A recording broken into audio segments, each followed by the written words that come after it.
guys. Hi, friends. Thank you for tuning in. This is the Mix with Vix podcast. I'm your favorite homegirl, Queen Vixen, battle rapper, superstar, voiceover artist, just superstar, everything. And you know how much I love you guys. So thank you for supporting me in this new endeavor. I just want to bring my voice to the world and share my presence with you all. Y'all know I love to make friends, and I'm so glad that you all are here with me. Today, I want to talk to you guys about turning dark times into light and your pain into purpose and power. So, some things about me, a lot of you know, some of you don't. I've been doing a lot of things for a long time in the local entertainment industry and branching out more now into national entertainment. I've been through a lot of things, I've seen a lot of things, which we will get into throughout all these episodes. However, the main thing I want to focus on today is like real life. What happens when the cameras go off? As some of you know, last year, 2024, actually New Year's Day, I suffered a very bad car accident where I actually almost lost my life. And I'm so grateful to still be alive. I will never forget that moment. You know, I will never forget those devastating times that I went through and just the journey that I've been on since then. Just renewal of life, revival of life, and getting to know myself. You know, I've learned and I've spoken to so many people, and they're like, I can't believe you've been through all of those things, and look what you've turned it into. Look how amazing your life is and the light that you have. So, I want to talk to you guys today about, just taking those dark times and turning them into light. So, January 1st, 2024, I was on my way to work. You guys know I'm a nurse outside of everything else. And I pulled out of my driveway. I was driving. I looked both ways and left, right, left again. But by the time I looked left again, a car was coming toward me so fast, but I had already hit the gas and there was no way I could stop. It was like a deer in headlights. So, from my understanding, what I was told is I had my foot on the gas still, but when the impact of the crash, when I got T-boned, I hit my head on the steering wheel and I passed out with my foot on the gas. And I drove straight into my neighbor's front door. And I was just out of it, completely out of it. The police and the person I was dealing with at the time, they had to like bust the car windows open because I was unconscious and like pulled me out of the car.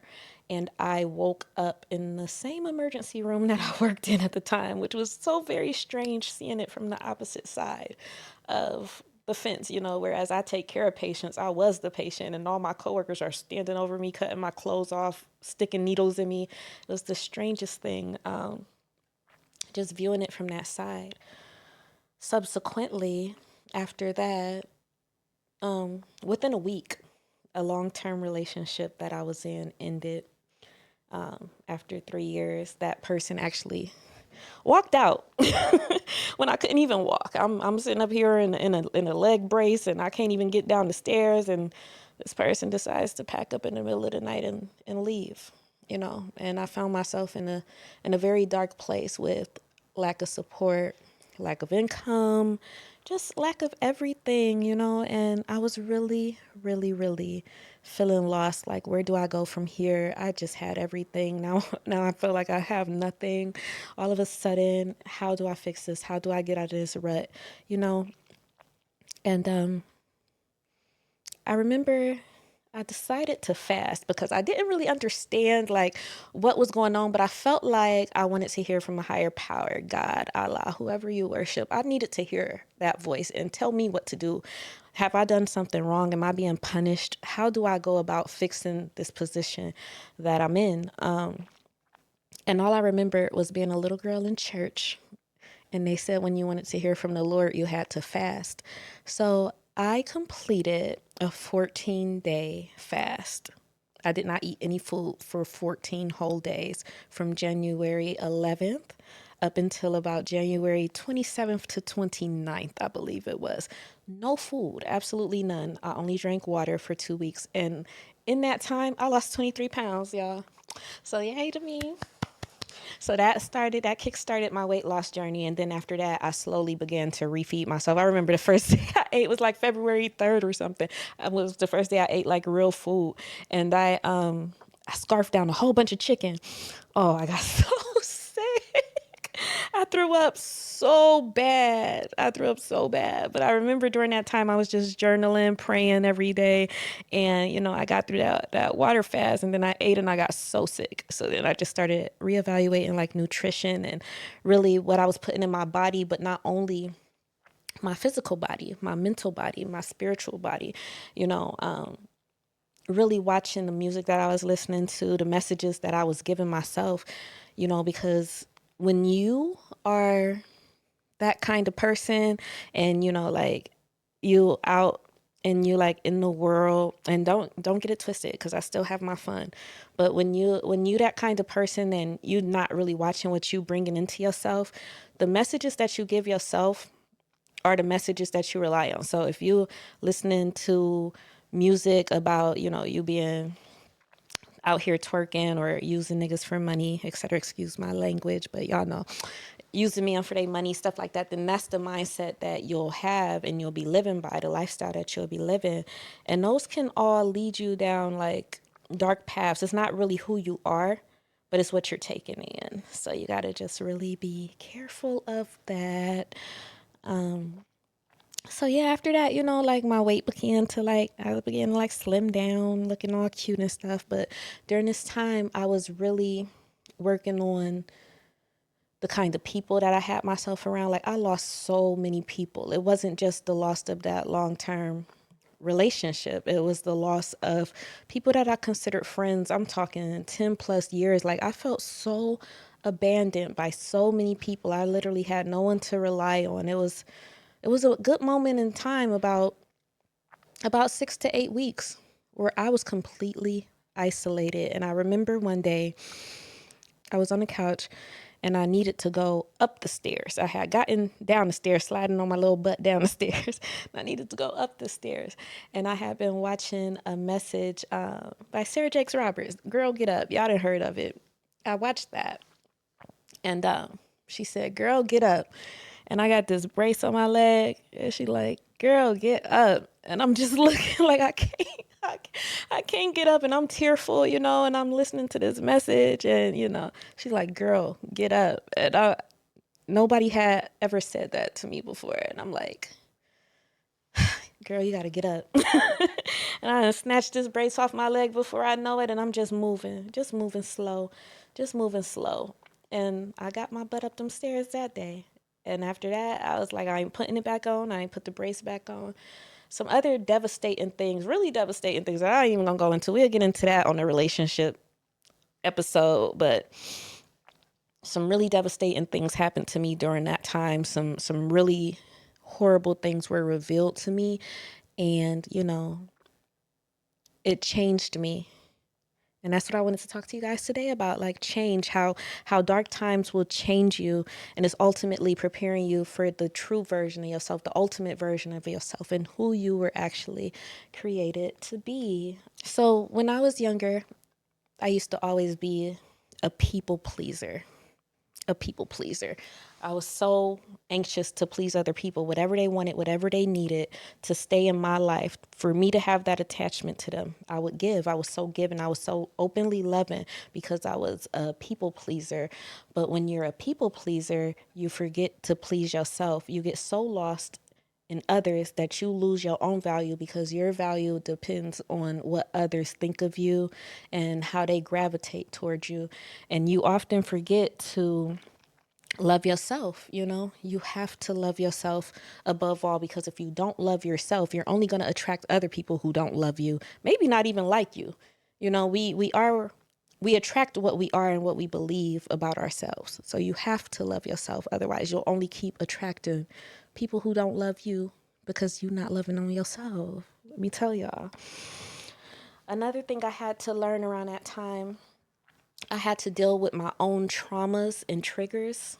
I had to learn what my traumas were and how they triggered me. I learned a lot about birth order. I'm an oldest child.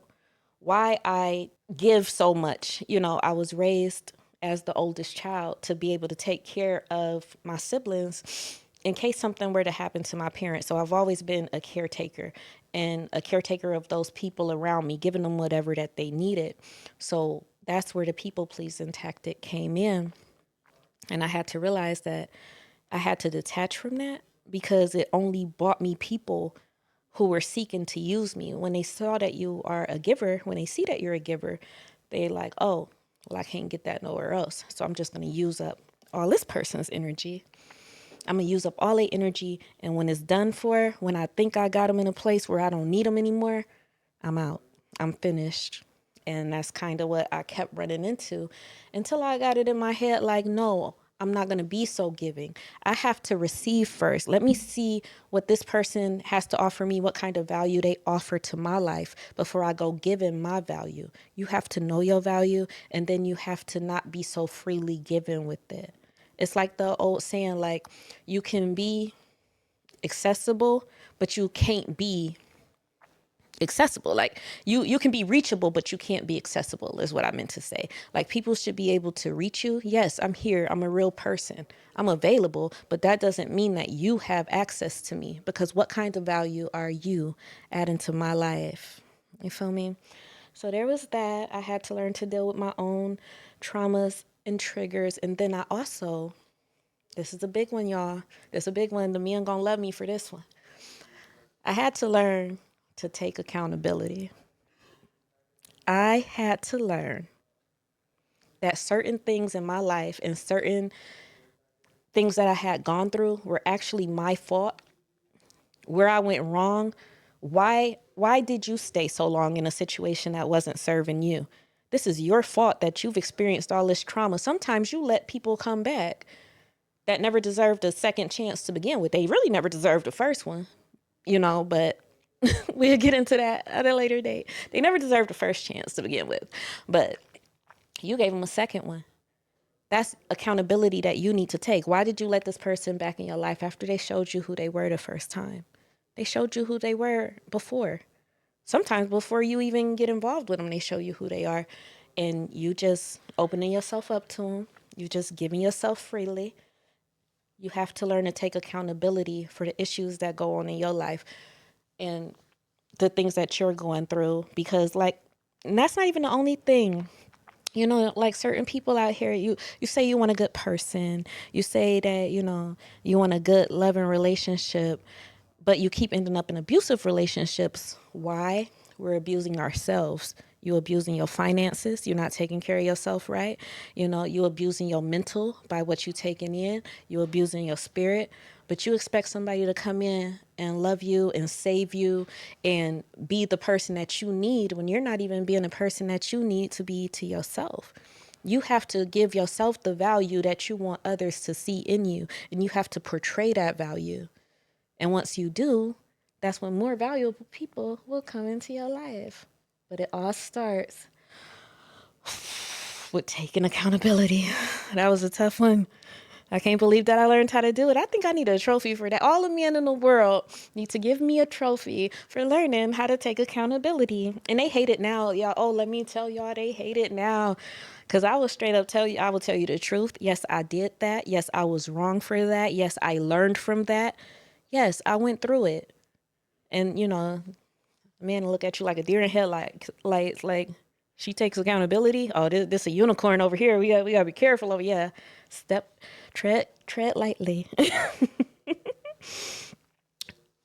After learning to take accountability, I reached the point where I had to learn who I was again, because I was so used to pleasing others, and just doing what other people wanted me to do and being who others wanted me to be, that I looked in the mirror one day and I didn't know who I was.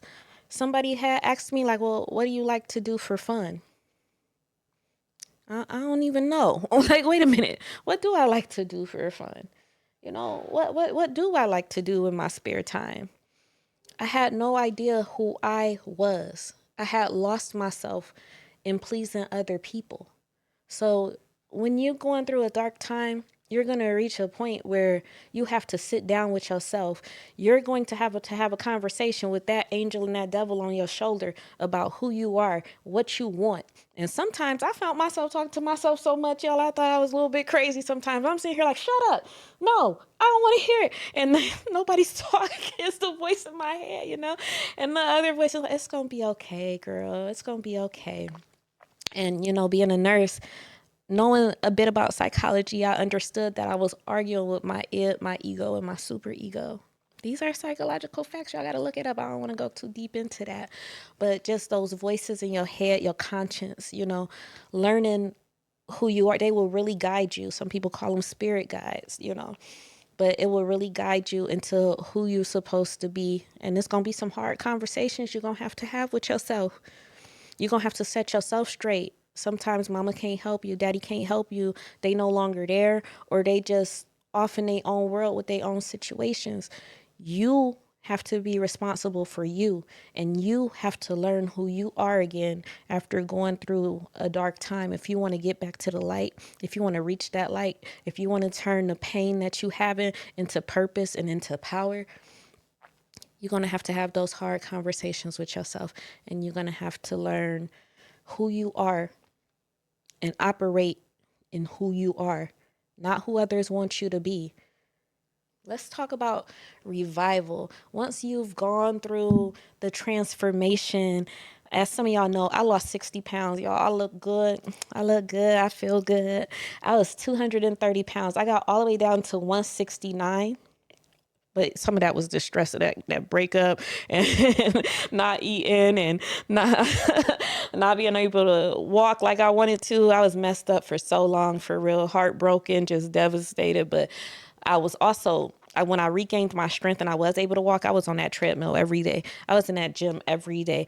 I always look back at my videos from that time, and I was just moving. And I was so grateful to be able to walk. I was so grateful to be alive. I found myself just being grateful to wake up every day. Like, when that car hit me and I saw that flash of light, everything went black.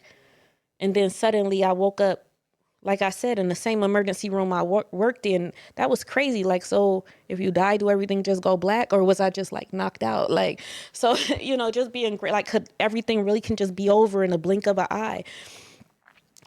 So I found myself being grateful for life every single day. And I was taking care of my body, taking care of my temple, just loving on myself. So you have to get back to a place of loving on yourself. And then when you do, and you feel that revival start to come and nobody can stop you, like I said, I lost myself in other people for several years. Those of you that know me, y'all know I've been doing pretty girl photo shoots since I was a little young thing, about 17, 18. I stopped for 3.5 years. I stopped. I was in a relationship with a person who told me if I stopped, they would marry me. When in all actuality, they just wanted to stop my shine. But we're going to get into that in further episodes. But I got back to it. That revival got into me, that revival of loving myself, loving my spirit. And I got back out there and I began to be who I was again, and my friends, they saw me start to smile again and letting my personality out again. But this time it was so different because it was actually me. It wasn't who I was pretending to be for the world. It was my actual bright light and spirit and God-given talent and God-given light. This little light of mine, I'm gonna let it shine. It was that light, like, coming out of me, bursting out of me, and things just took off from there. Like, things just began to take off. And I remember speaking with a friend and they were like, your voice is so calming. It's so amazing. Like, you just have so much peace in you now. And I'm like, and I just want to give that to the world. Like, I just want everybody to experience the peace of loving yourself, of reconnecting with yourself, of turning your pain into a purpose, into power, turning that dark time into light. French Montana, my favorite rapper, he has this song. It's called Intro for y'all, but it's called Only for a Night for his true fans. And one of my favorite lines ever, one of my favorite hip hop lines ever, he says in this song, when you ballin', everybody want a part, nigga. But even your shadow gonna leave you when it's dark, nigga. And I looked around, I ain't even have a shadow. Let me tell you, I had nobody, it seemed like, and I know, I had parents and friends who loved me, but people go off into their own world and their own lives. They don't check on you every day. They not really concerned about your mental. That's why we have to get back to a place as a people of checking on our strong friends, the ones who seem like they got it all together. Make sure they got it all together up here. Make sure they got it all together right here in their mind and their heart, because that's where it truly counts. You got to learn to be a human being again. But when that revival get into you, all of that'll come. So much peace will come. You know, you might have to enter a phase of rebuilding. Because I tell y'all, a lot of people know, like, I lost everything. I'm talking Benz, 3-bedroom condo, long-term relationship, job, like everything. Lost my job, not my career, not my nursing license. Let's get that straight. But being out of work for so long, jobs are like, we'd be cool without you. But it's cool. I still love being a nurse. But you just go to a place of darkness. It's like, how am I gonna get myself out of this? What's to come of this? And you can be sitting there and not knowing the future is scary, but you want to have a forward facing future. That's what this brings me to. Rounding it all out, turning that darkness into light, going from near death experiences or just very dark moments in your life, whatever the case may be that got you down, that got you in the dumps. You have a forward facing future after learning to love yourself again, after learning your traumas and triggers, after going through that dark time and getting to your revival space, after you've learned, to care for yourself again, physically, mentally, spiritually, emotionally.